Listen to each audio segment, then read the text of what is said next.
Bismillahirrahmanirrahim. Assalamualaikum warahmatullahi wabarakatuh. Saudara-saudara yang dimuliakan Allah Subhanahu wa taala, dari Abu Hurairah radhiyallahu taala an, bahwasanya Rasulullah sallallahu alaihi wasallam bersabda, "Ayuhibbu ahadukum idza raja'a ila ahlihi ay yajida fihi thalatha khalifatin 'idhamin siman." Kata Rasulullah sallallahu alaihi wasallam, apakah salah seorang dari kalian suka bila ia kembali kepada keluarganya, lalu ia mendapatkan, yakni di keluarganya, 3 onta yang hamil, besar dan gemuk? Qulna na'am. Lalu kami para sahabat menjawab, benar ya Rasulullah. Maka Rasulullah SAW menjawab, "Fathalathu ayatin yaqra'u bihinna ahadukum fi salatihi khairul lahu min thalathi khalifatin 'idhamin siman." Kata Rasulullah SAW, 3 ayat yang dibaca oleh salah seorang dari kalian dalam salatnya itu lebih baik baginya daripada memiliki 3 onta hamil yang besar dan gemuk. Hadis riwayat Muslim. Saudara-saudara yang dimuliakan Allah Subhanahu wa taala, Rasulullah sallallahu alaihi wasallam berbicara kepada kaumnya dengan bahasa yang bisa dipahami oleh kaumnya. Pada masa sahabat ridwanullahi alaihim ajmain, onta merupakan di antara harta yang paling berharga yang dimiliki oleh orang Arab pada saat itu. Oleh karenanya Nabi sallallahu alaihi wasallam memberikan perumpamaan bagaimana perbandingan antara Al-Quran yang dibaca dengan harta yang dimiliki.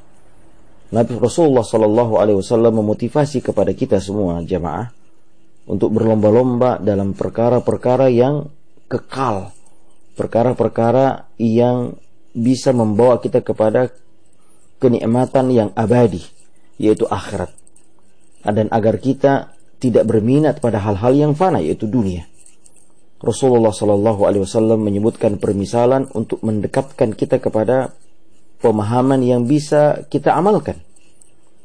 Kita dapati di sini Rasulullah sallallahu alaihi wasallam memberikan perumpamaan 1 ayat sama lebih baik daripada 1 onta. Ayat yang kita baca itu manfaatnya untuk dunia dan akhirat kita. Membaca Al-Quran bermanfaat di dunia, apalagi terlebih lagi di akhirat. Bisa memberi syafaat kepada kita, bisa memberikan penerang, membedakan antara yang baik dan yang buruk. Adapun onta, tentu ada sisi baiknya, namun juga ada sisi buruknya. Tetapi juga onta tidak memiliki manfaat yang langgeng. Ia akan mati suatu ketika, ia akan fana suatu ketika. Saudara yang dimuliakan Allah Subhanahu wa taala, di dalam hadis ini juga Rasulullah SAW ingin menunjukkan kepada kita keutamaan membaca Al-Quran di dalam sholat, baik sholat sunnah maupun sholat farduh.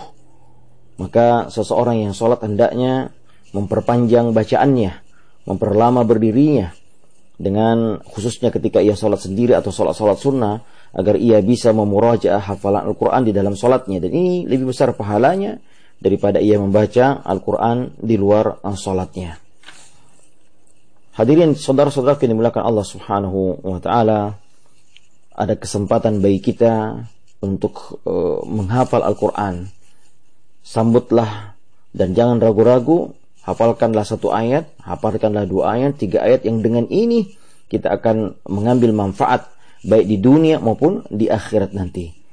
Saudara yang dimuliakan Allah Azza wa Jalla, bila membaca 1 ayat saja dari Al-Quran itu lebih baik dari seekor onta hamil yang gemuk dan besar, lalu bagaimana dengan kita yang telah menghafal ayat 1 surah atau 1 juz atau 2 juz, apalagi yang 30 juz? Bagaimana kiranya gerangan pahalanya di sisi Allah Subhanahu wa ta'ala. Hadza wallahu a'lam. Sallallahu ala nabiyyina wa ala alihi wa sahbihi wa sallam. Wassalamualaikum warahmatullahi wabarakatuh.